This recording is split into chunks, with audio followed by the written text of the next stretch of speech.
Marvel just won't stop flooding us with leaked doomsday teasers, trailers, and insider drops.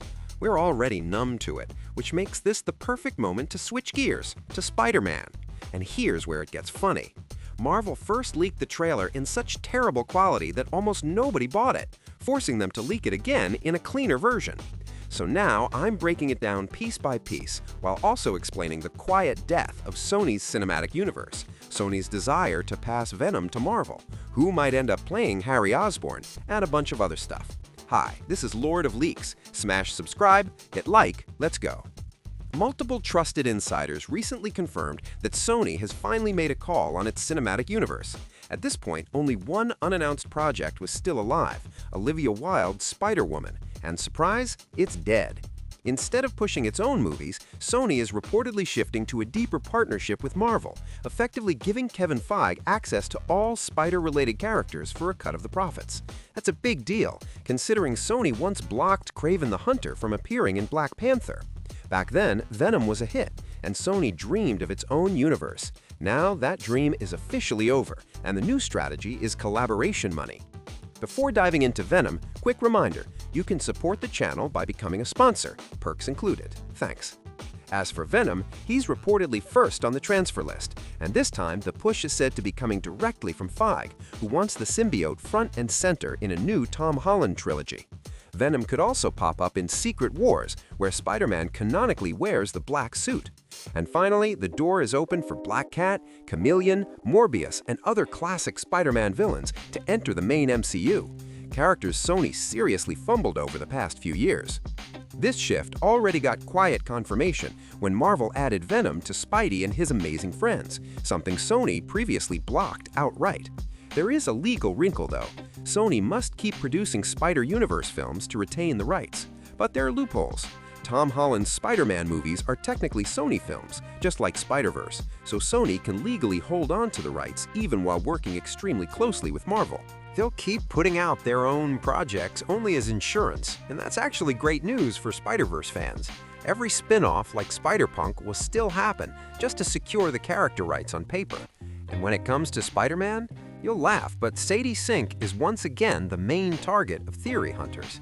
Leakers say that on the Spider-Man set, inside the studio, Sadie was wearing a yellow-green costume, which instantly throws everyone back to Jean Grey, or, according to some reporters, Rachel Summers, the daughter of Jean Grey and Cyclops, who supposedly ends up in the Avengers universe because of an incursion that Doom will explain in detail. Either way, the claim is that Sadie's character can mess with minds, wipe memories, and use telekinesis, basically the full Jean Grey toolkit, and allegedly, Damage Control will be chasing her. If Sadie really is multiverse-born, that's a smart Marvel play that finally gives Doom an actual connection point. And in that trailer, like we remember, Cyclops was clearly grieving someone close. Jean Grey is the cleanest fit for the person who died. Even stronger would be continuing Cyclops' arc through his daughter with Jean, who vanished because of the incursion. You remember what the Russo brothers are quietly building Doom around, right? Sue Storm's son, Thor's daughter, Doom's children. Cyclops' daughter slots right into that pattern, so I wouldn't throw this insider theory out yet. And it's hilarious that Sadie Sink herself admitted she heard the rumors about her role before she even got the offer. She said she saw online articles claiming Marvel contacted her 2 days before she ever actually spoke to Kevin Feige. So yeah, insiders really are monsters now. They often get the info before the actors do. What's your take? Does Doom kidnap kids to steal their powers, or does he build a kid strike team by turning them to his side?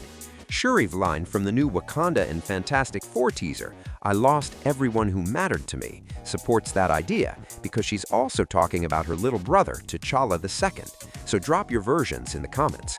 And another Stranger Things actor people keep linking to a big Marvel future is Joe Keery. Multiple sources say Marvel has finally snapped out of it and is looking at a real, recognizable star instead of another random nobody. Supposedly, Kevin Feige already has a specific role in mind for Joe. Which one is still unknown, but Reddit is loudly casting Keery as Harry Osborn for Tom Holland's trilogy. Keery and Holland are basically the same age, and their chemistry could make the trilogy hit different. But there are also roles outside Spider-Man. After Secret Wars, Marvel will desperately need mutant headliners. Kiri is also a strong fit for a new Cyclops, and he clearly knows how to handle kids. The most out there option, though, is a new Tony Stark. Joe's charisma and vibe can feel like a young Downey Jr. sometimes, and since Feige has promised recasts for Tony and Cap after Secret Wars, honestly, anything can happen. So yeah, leave your ideas in the comments and let's swing back to Spider-Man. A big trilogy-level development just hit. Trusted sources say Marvel wants to keep Destin Daniel Cretton in the director's chair for Spider-Man 4, and that's brutal news for two other projects.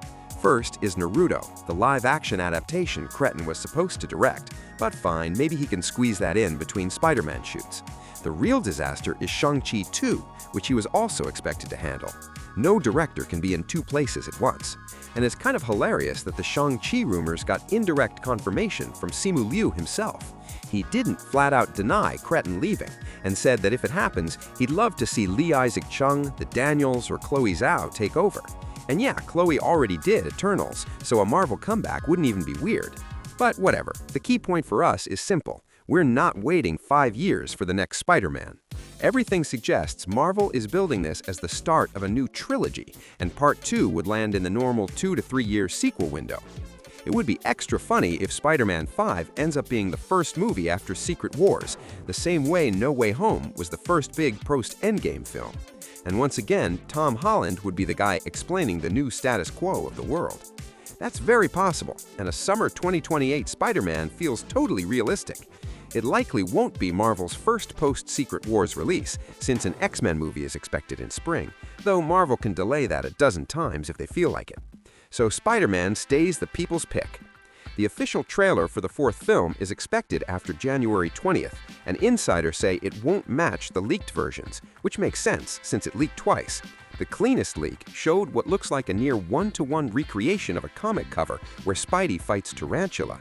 That points to Anton Rodriguez, an ex-military guy who injects a super soldier serum variant and uses retractable blades in his gloves and boots, coated with drugs and poisons.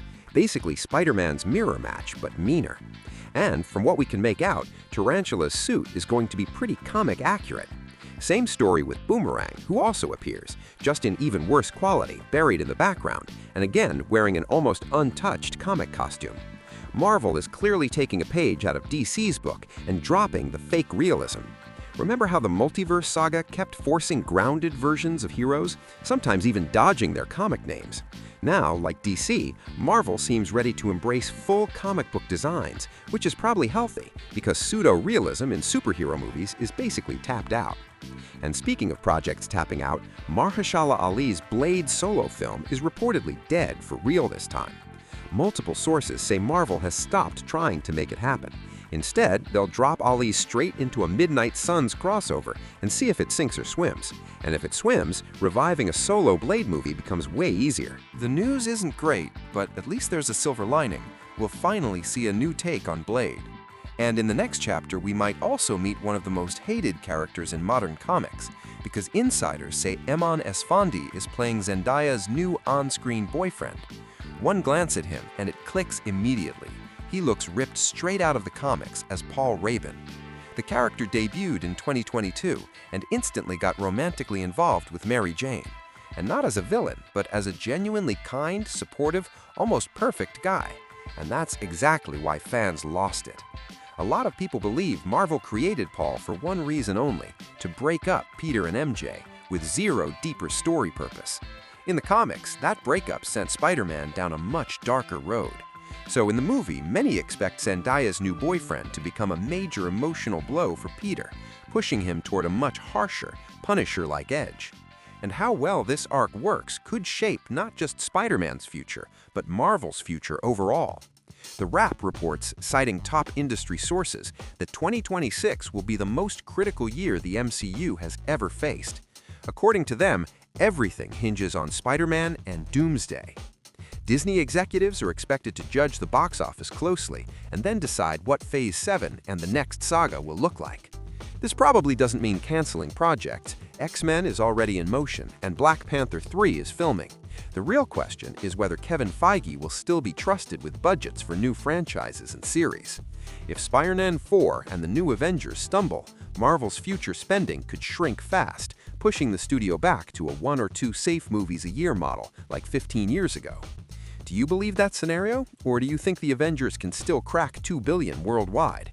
Drop your box office predictions in the comments. And if you liked the video, a like and a subscription would mean a lot. Thanks, and see you soon.